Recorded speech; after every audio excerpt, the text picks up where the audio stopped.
السلام علیکم ناظرین، میں طارق اسماعیل ساگر آپ کی خدمت میں کچھ اہم اطلاعات، خبروں اور گزارشات کے ساتھ ناظرین کرام، اپریل کے آخری ہفتے میں سویڈن میں بلوچستان کا مفرور دہشت گرد ساجد حسین بلوچ، جو بلوچستان ٹائمز نامی ایک اخبار کا خود ساختہ ایڈیٹر بھی بنا ہوا ہے اور جسے 2017 میں یہاں سے فرار ہو کر سویڈن میں سیاسی پناہ لی ہے اور اب وہ سویڈن میں سیاسی پناہ حاصل کر چکا تھا، اس کی لاش اسٹاک ہولم سے 70 کلومیٹر دور ایک دریا کے کنارے پر پولیس کو ملی تھی۔ ساجد حسین پاکستان کے خلاف جو گندی اور غلیظ زبان استعمال کرتا تھا اور اپنی دانش میں بلوچستان کا لیڈر بن کے وہاں بیٹھا ہوا تھا، اس کی جتنے بھی اس نے اکاؤنٹس بنائے ہوئے تھے فیس بک پہ، یوٹیوب پہ، ان میں دن رات پاکستانی فوج کے خلاف، ISI کے خلاف، پنجاب کے خلاف ایسی غلیظ گفتگو کی جاتی تھی کہ خدا کی پناہ۔ سویڈن کی پولیس کے ترجمان جوناسس ایرونن نے ایک بیان میں کہا تھا کہ ابھی ہم اس قتل کے متعلق کوئی مستقل رائے قائم نہیں کر سکتے، نہ کومنٹ کرنا چاہتے ہیں، تفتیش کر رہے ہیں، کیونکہ یہ صاحب 2 مارچ سے غائب تھے۔ 2 مارچ کی شام کو ان کا کوئی پراسرار دوست انہیں ملنے کے لیے آیا تھا جس کے ساتھ یہ گئے، اس کے بعد سے ان کا فون بند ہو گیا۔ جو ان کے وہاں تھا، جو وہاں ڈنڈی ڈولا انہوں نے اکٹھا کیا ہوا تھا، 5-10 وہاں بیٹھے ہوئے ہیں نا سویڈن میں بھی، انہوں نے اس کو ڈھونڈنا شروع کیا، پولیس کو رپورٹ کی، مختلف معاملات کیے، لیکن سراغ کوئی نہ مل سکا۔ اور سراغ ملا تو اس دن جب اس کی لاش جو ہے وہ اپریل کے آخری ہفتے میں دریا کے کنارے سے ملی۔ ناظرین کرام، یہ گزشتہ 3 ماہ میں ساجد حسین کو 7واں یا 8واں ایسا مفرور بلوچ ہے جس کو پراسرار حالات میں قتل کیا گیا۔ اس سے پہلے افغانستان میں، یہ سویڈن میں اور ایران میں اسی طرح کے مفرور بلوچ جو ہیں وہ قتل ہوئے ہیں، اور 2-3 جو ان کے اہم لوگ ہیں وہ یہ گلف سٹیٹس میں جنہوں نے جو خفیہ طور پہ چھپے ہوئے تھے وہ بھی غائب ہیں۔ ان لوگوں کو کون مار رہا ہے، کون قتل کر رہا ہے؟ ظاہر ہے انڈین میڈیا تو اس کا ذمہ دار ISI کو قرار دیتا ہے کہ ISI وہاں جاتی، ISI سویڈن گئی، سویڈن جا کے اس نے ساجد حسین کو ڈھونڈا، اس کو قتل کیا، اس کی لاش غائب کی اور یہ کیا اور وہ کیا، ایسی کہانیاں بناتے ہیں۔ ایک امکان یہ ہو سکتا ہے، دنیا کی ہر انٹیلیجنس کو حق حاصل ہے کہ اپنے ملک کے خلاف بغاوت کرنے والوں کو، اپنے ملک کو نقصان پہنچانے والوں کو مار ڈالے۔ یہ اس کے ملک کا آئین اسے اختیار دیتا ہے، حق دیتا ہے، اور وہ اس کی نوکری بھی یہی کرتے ہیں کہ پاکستان کے دشمنوں کو جس طریقے سے بھی ہو سکے ان کے انجام تک پہنچایا جائے۔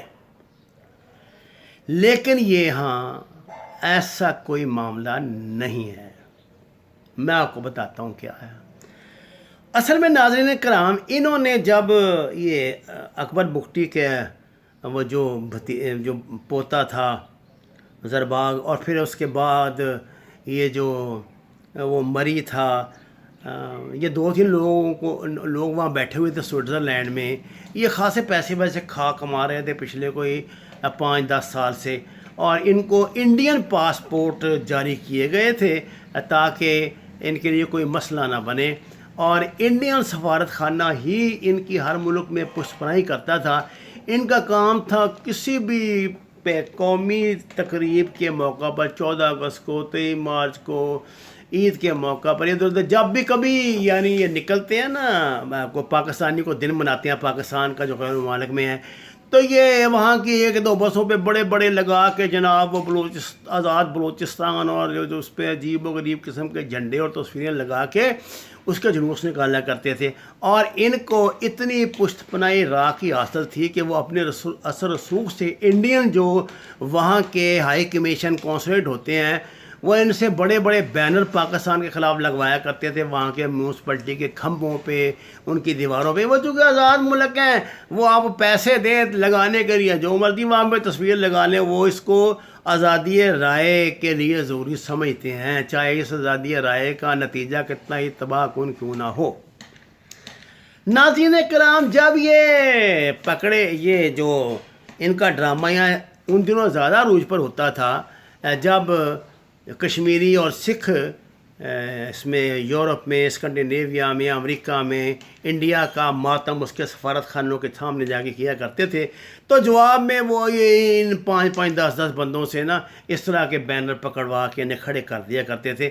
ایک دو مرتبہ تو وہ جو گل علی ہے اس کے والد صاحب بھی اس طرح کے دو آزادی رائے والے جلوسوں میں دکھائی دیے ہیں. اب بات یہ ہے کہ انڈیا نے ان پہ انویسٹمنٹ بہت کیا, جس طرح اس نے الطاف حسین پہ کی تھی, اور رزلٹ نہیں کر رہا تھا, زیرو. اب یہ ایکسس بیگیج بن رہے تھے. ہر ایجنسی کا دیکھیے یہ اصول ہے کہ وہ ان کے کوئی داماد تو ہوتے نہیں ہیں, وہ تو پیسے دیتے ہیں, اپنا کام کرواتے ہیں. جب تک آپ ان کے پیسے پورے کرتے رہے تو معاملہ ٹھیک ہے, جیسے ہی آپ کمزور پڑیں گے وہ آپ کی چھٹی کروا دیں گے اور آپ کو کیا کریں گے.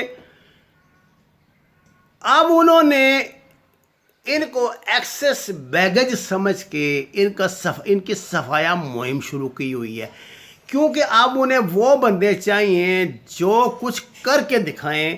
صرف پاکستان کو گالیاں دے کر 2-3 جلوس نکال کر اپنا الو سیدھا کر کے ان کو بیوقوف بنانے والے انہیں اب نہیں چاہیے. وہ اس سے آگے بہت کچھ چاہتے ہیں جو انہیں نہیں مل رہا, جو پاکستان کی ایجنسیاں انہیں ان کا کھیل یہاں نہیں رچانے دے رہی, اور یہ بات ان کے لیے ناقابل برداشت ہے. وہ اب انتقاماً ایسا کر رہے ہیں اور اس کا نشانہ جو ہے وہ یہ لوگ بن رہے ہیں. اب جب ان کو مارتے ہیں تو ایسے حالات مشتبہ قسم کے پیدا کر دیتے ہیں. اس ملک کے میڈیا میں الٹی سیدھی اطلاعیں دے کے فون کر کے ادھر ادھر سے ان کو خبریں پہنچا دیتے ہیں کہ یہ ISI نے کیا ہے. اب یہ جو مہذب ممالک ہوتے ہیں, یہ جو ترقی یافتہ ممالک ہیں, ان کی اپنی بھی تو انٹیلیجنس ہوتی ہے, وہ پاگل تو نہیں ہے نا. ہاں, جو آپ کہہ دیں گے وہ مان لیں گے. وہ بھی تفتیش کرتے ہیں, معاملات کو دیکھتے ہیں. جب انہوں نے وہ دیکھتے ہیں کہ نہیں یہ تو کوئی اور ہی چکر ہے, تو وہ پھر خاموشی اختیار کر لیتے ہیں, کیونکہ سفارتی طور پہ انڈیا کا یہ ماننا پڑے گا کہ وہاں زیادہ ان پہ دباؤ ہوتا ہے, روب ہوتا ہے, وہ کئی باتیں ان کو نہیں کرنے دیتے. یہ ہے جناب وہ صورتحال. اور اب جتنے ملک کے غدار ہیں نا, یہ ادھر ادھر یہ بیٹھے ہوئے جو بلوچی ہیں, جب سے BLA کو امریکہ نے وہ اس پہ پابندی لگائی ہے, تب سے اب تک ان کو اپنی جان کے لالے پڑ رہے ہیں. آپ نے دیکھا وہ زرباغ وغیرہ, وہ جو فراڈیے تھے, جو مری شری جو تھے, وہ سب اس وقت غائب ہوئے ہیں. اب وہ بالکل اس سے کھل کے سامنے نہیں آ رہے. شاید آل انڈیا ریڈیو سے ایک بلوچی زبان میں پروگرام وہ کر کے کچھ اپنا الو سیدھا کرنے کی کوشش کرتے ہیں, لیکن عملاً بلوچستان میں غداری کی مہم دم توڑ چکی ہے. ہر بلوچ کو سمجھ آ گئی ہے کہ اس کا سروائیول پاکستان اور اسلام میں ہے, اور پاکستانی فوج نے جو ان کی خدمات انجام دی ہیں وہ ناقابل یقین ہے ان کے لیے.